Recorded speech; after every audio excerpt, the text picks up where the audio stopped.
Hi, in this video I am going to talk about the Kubernetes Resource Quota and the use of scopeSelector field.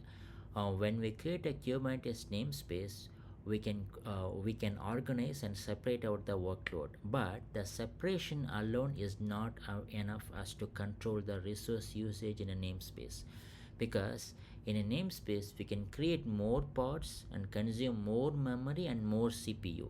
So there should be a way to control the resource usage. That's why Kubernetes provides resource quota. With the use of resource quota, we can set the limits in a namespace. We can limit the number of pods and memory request and CPU request. So uh, but uh, the in a namespace we can have a long running pods such as microservice pod and short-lived jobs, batch jobs. So we want the resource quota to apply to only short-lived jobs, means then we need to think about using the scope sector field. We can also use the scopes. We have two types of scopes available: terminating scope, non-terminating scope. A pod is considered a terminating scope if the active deadline second is set for that particular pod, whereas the non-terminating scope means the pod does not have any active deadline seconds values. So for all the microservice pods, they don't have the active deadline seconds because they will run for a long time. But for the batch jobs, they're not going to run for a long time. So that means we can set the active deadline seconds for all those batch jobs pods. So by setting the active deadline second means we are assuming that we expect that that particular pod will be terminated after some time. So by using these options, we can apply the resource quota effectively to only those batch job pods. In this demo, I'm just going to show the resource quota, and I have two simple jobs. Let me just show the resource quota file. Here we have this hard configurations, and then we have the scope selector as scope name as terminating here. So this particular resource quota is going to be applicable for only the terminating pods. uh, and then we have two jobs here.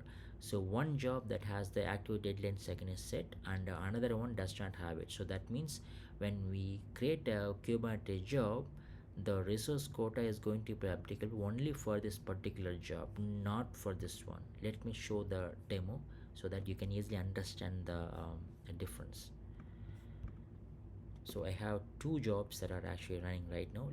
That they are already completed. Let me just delete these two jobs.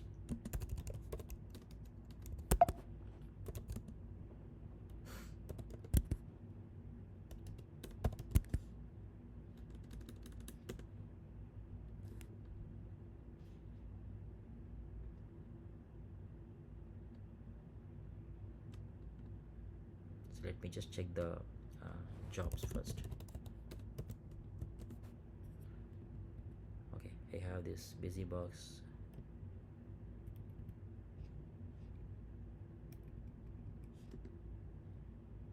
Sorry, I just need to use the job here. Yes, the job has been deleted. I'm just going to delete the other one as well. Okay, so if you just check the number of pods, there are no pods that are available right now. Let me also check the resource quota usage. Yes, as you can see here, there are no pods right now, so there is no resource quota usage here. I'm just going to start the the normal job, the job in which we have the active deadline second value. Yep. Let me just run the job. The pod has been a job has been created. The pod should be available. Let me just check the pod. Yes, the pod is available. Let me just go there and just check the resource quota usage. Yes, we have one pods, and then we have request as memory and CPU are set accordingly. Let me just run the other job as well.